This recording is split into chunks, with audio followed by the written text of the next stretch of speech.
This episode of Checking In With is sponsored by Pizza Packet. Enjoyed by millions nationwide, Pizza Packet provides portion-controlled, prepackaged spice and Parmesan packets. Made with only premium quality ingredients, Pizza Packet is the most convenient and most cost-effective way to provide added value to your customers. During these challenging times, every penny counts. Pizza Packet saves you time and money and is a much more hygienic and sanitary option over dirty shakers. Check out pizzapacket.com for all of your packaging needs. Hey guys, thanks for joining us today. I am Creative Director Josh Keown at Pizza Today. Along with the ride is Denise Greer, Executive Editor at Pizza Today. Hello guys. Today we're checking in with Melissa Rickman, owner of Wholly Stromboli in Fort Lupton, Colorado. I must say, the name Wholly Stromboli it's one of my top 5 pizzeria names of all time. I love it. It's amazing. Thank you. That's so awesome. I love it. I think I picked it out when I was 20. Oh, really? Wow. Yeah, not 20 anymore. Now, Melissa, you have, since this whole thing started, I think I saw on your post yesterday, it's been like 62 days for you. Your business has changed quite a bit. You've definitely had to adapt and do a lot of different things. Kind of tell us what you've done. Well, it was crazy for one. I mean, we were closed the day that we got the news. So that was kind of a good thing. We got to be in shock by ourselves, Eric and I. We were there and we're like, oh, wow. I mean, are you talking like step one, which is, oh, we have to get rid of all these plates, right? We're not rid of these plates. So move all the plates off the line and put boxes on the line, It's simple things like that. And oh my God, what's selling and what's not? Is carbonara going to travel well? Not really, and so what best represents our brand and with what, let's balance that with what people are used to getting from us. And really what travels best, what's fast to prepare, because, takeout's a whole different animal. And so for us, it's really been about being able to deliver the hospitality that we're known for and which is so important to us curbside, and it's been a big challenge. So that's changed. We are a destination. So people drive on average like 50 miles to get to us, and you don't do that for takeout. Wow. So yeah, what kind of city is Fort Lupton, population wise, demographic wise? 6,500 people and 49% Hispanic. So in the beginning, we weren't exactly like endeared, by a lot of people. They're kind of like, what the hell is this place? Didn't really understand us. And so I was really afraid when all of this started because such a large portion of our business comes from outside of our town, and what I started realizing is that we actually gained new customers from this because they're like, hey, this is our hometown favorite, right? And we have to support. And we have to make sure they stick around. And people really were calling like, hey, I'm placing an order. I just want you to know I don't want you to go away. And so even if they hadn't been a customer before COVID, they're a customer now. And it's kind of interesting. That's pretty cool. What are your sales like? Are they up, down, kind of flat, or is it a mix? Oh, they're down. I mean, they're down. So we're down, given, depending on the day, 40 to 60% of sales are down. Wow. But I'll tell you, it's quite interesting. The kind of takeout model carries a very different bottom line because we're, as a percentage, contributing more to the bank right now than we were as a full service restaurant. And that's because, whether I have to open my dining room at 50% capacity or 100, I still need hosts, bartenders, I need an expo. I got to have runners. I got to have a lot more people to pull the job off, right? I have to have more dishwashers. So even though our sales are down, the margin is better. So we're hanging in. That's an interesting. Now, I know that I've enjoyed watching your Facebook, by the way. You guys probably don't know this, but Melissa has been kind of, I don't know, just keeping, that's what I enjoyed about it so much. You're keeping your community informed, your customers informed, like almost on a daily basis, somewhat of kind of what you're doing and where you're going, right? Yeah, I think it's so important because the face of restaurants are, wow, are changing. That's great English, by the way. Are changing forever. None of us will ever be the same after this. And the things that we have to do as a business, and I think sometimes people forget that we're a business, like this isn't a hobby, it's a business. And the things that we're going to have to do to keep ourselves viable may not be what they want to hear, or see. And when they come back into the restaurant, they have to know that. They have to know going in. And so I feel like if I can educate them, not just for myself, but for the other restaurateurs, to say, hey, look, I know that you like that I had 60 menu items, but it's really not going to happen anymore. We have to change that. My executive chef, or my Keown's pretty happy about that. He's like, finally, oh my God. But maybe chicken wings aren't the best option for us. We don't, and so I think it's so important to keep people informed about that, so that when they call or when they walk in on day one, they're like, hey, what happened to all my favorite stuff, Right. So yeah. It's a whole different ballgame. You're paring down your menu quite a bit. Tell us about, how many items are you losing, and kind of what's your focus on the items that you're eliminating? Well, and it's, we've cut down quite a few menu items, not a ton. I would say less than 8. But so like chicken wings, somewhere along the way in the very beginning, I wanted to make everybody happy. And somebody's like, hey, can you have chicken wings? And I was like, oh yeah, sure. Great. Chicken wings. Never mind that I only have one fryer, and oh, wow. So never mind that it's tied up for 15 minutes, with one order of wings. Stuff like that. We had a few strombolis that were sauteed, and pizzas that were sauteed first. So they hit the saute line. Then they bounce over to the pizza line. And it's inefficient. And as cool as those menu items are, they really put a drag on the kitchen. And we finally just got to the point where we're like, we have to come through this lean and mean. And we have to simplify things in a certain way. But the biggest change that we made were toppings. We had this god-awful, ridiculous list of toppings that you could get on a pizza. Different sauces. I probably had like 4 or 5 different sauces. Some, they were like custom blends. And those things are really a lot of fun to do. But I really bogged down the kitchen with my creativity. And so we just... Going back to the community real quick, I saw that you had a spaghetti dinner for everybody. Kind of walk everybody through that fundraiser you guys did right there. It sounded amazing. It was really cool. So immediately, like after this COVID thing started, I noticed like all my pizza buddies were reaching out to their communities and giving back. And I'm like, it was like kind of kicking myself, like, get on it. You gotta do something. But I really, for Eric and I, everything that we do well starts with a recipe. It's what we wholeheartedly believe. And we have a recipe for giving, which is our time, our resources, and our product. They're the 3 things that we do best. So we don't write checks. Not that that's a bad thing. If that's your recipe, if you want to write a check, cool, we don't.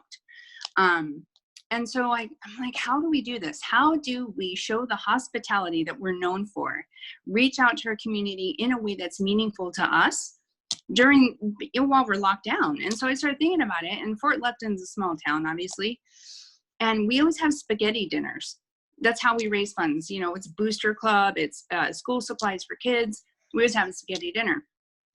And we're usually involved. And I thought, well, we're doing everything curbside, so let's do a curbside spaghetti dinner.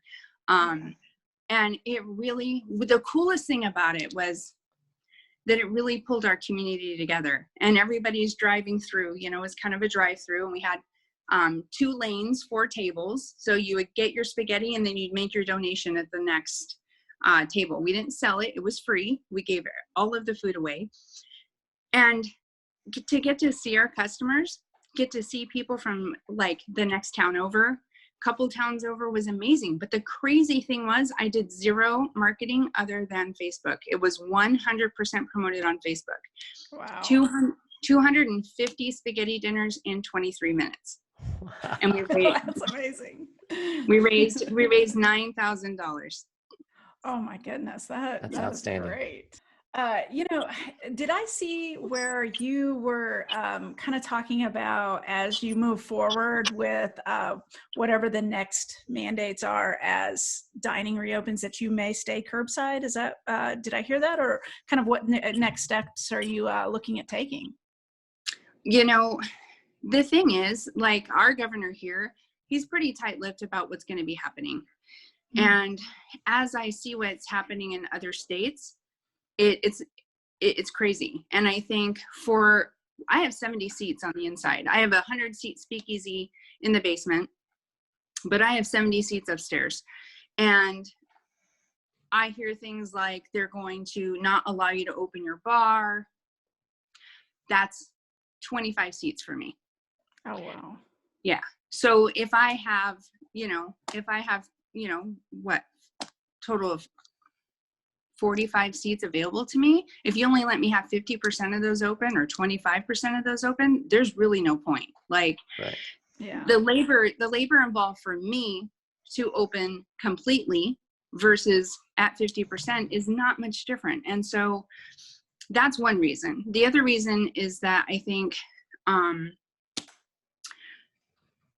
we're not going to open the doors and then, like, no one's going to get sick, right? I mean, if the theory is that we're keeping ourselves away from other people is to keep us from getting each other sick, what happens when we all come back together? And so we really feel like we want to wait that out a little bit, because I think there's going to be this second wave. And I think what's catastrophic for businesses right now is to have to close again. Like, if we had to close our doors again, that would be catastrophic. We're managing right now, but monetarily, emotionally, our teams, I mean, you guys know this plays such a toll on all of us. And to have to go through all of that again, we're just not interested. So we're really taking more time to do the things that you've always wanted to do. You would never, like, close to, like, repaint, and I would never chosen for this to happen, but since it is, we're just going to take that extra time to install our new POS, which I'm very excited about. Nice. And that's like open heart surgery. It's huge, especially when you have a 60-item menu. Right. Yeah.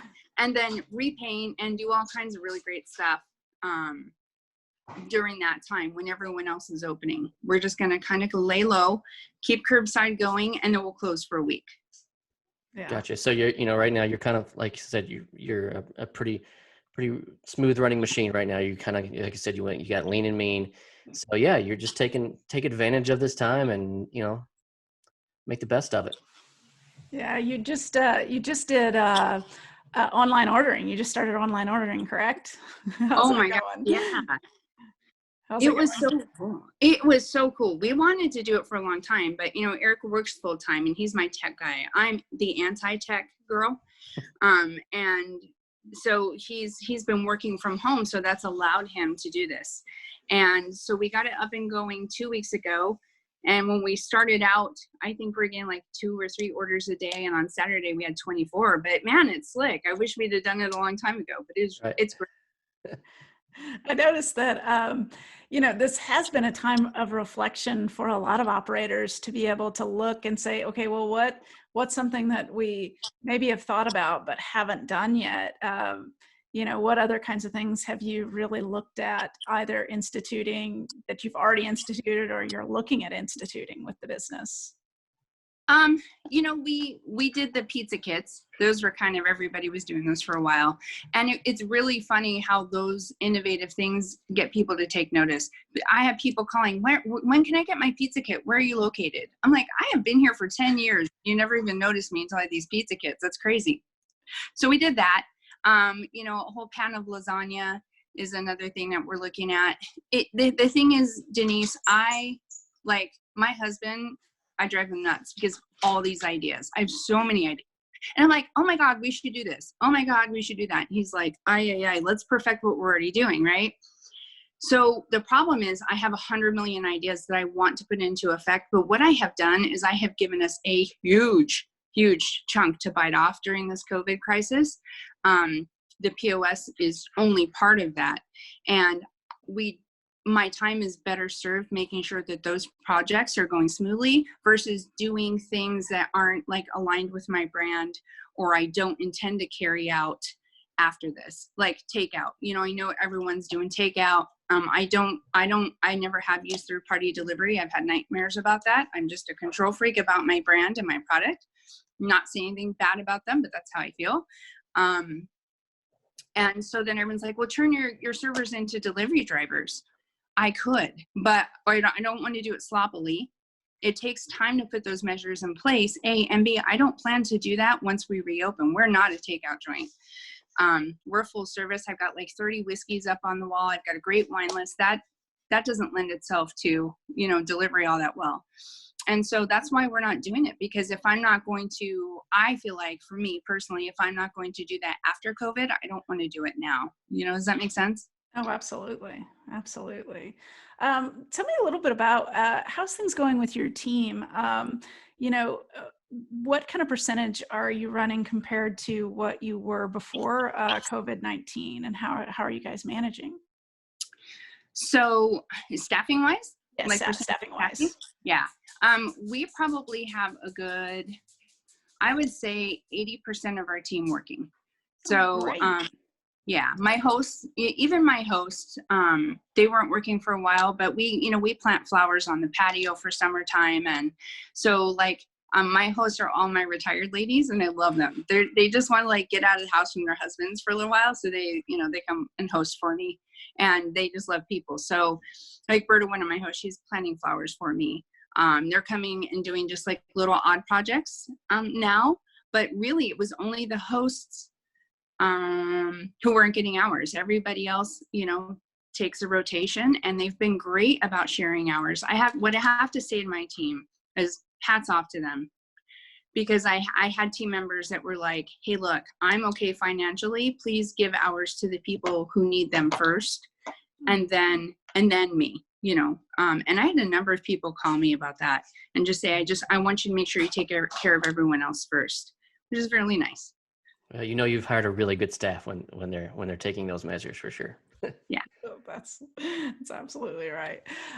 You've always been one to, like at Pizza Expo, people have looked at you for advice, and you're definitely a leader amongst the industry. What do you have to say to help other operators kind of get through this time that we're dealing with?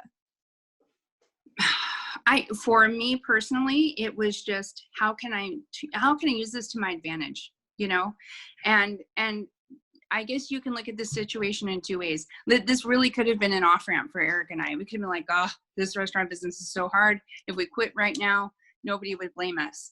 And so you can look at it that way. And you can also look at it as an amazing opportunity. Every day I wake up and I see something that came of this that I think, wow, that's really great. Okay, we wouldn't have done this if this was, if COVID hadn't happened. And although, like I said before, you don't wish that to happen, but there have been some really great things. And so I think every challenge that comes to you, you have a decision to make. You can either like put your head down and be like, ugh, this really sucks. Or you can say, okay, how can we make this work? What can we do to position ourselves to come out better? And for me personally, this was an opportunity for me to take a serious look at my business and say, do you want to keep doing things the way you are? You keep stubbing your toe on that same piece of furniture every morning. It's like, oh gosh, every morning. Or do you want to change your business? Do you want to be more profitable? Do you want to be more lean? Do you want to be retain more employees? What is it that you want out of your business? And let's do it now. And it really did force us to make some difficult decisions, because I love my menu. I love everything on it, but it's not good for business, so. I think that would be the perfect way to end this conversation, because I think you just dropped the mic right there, Melissa.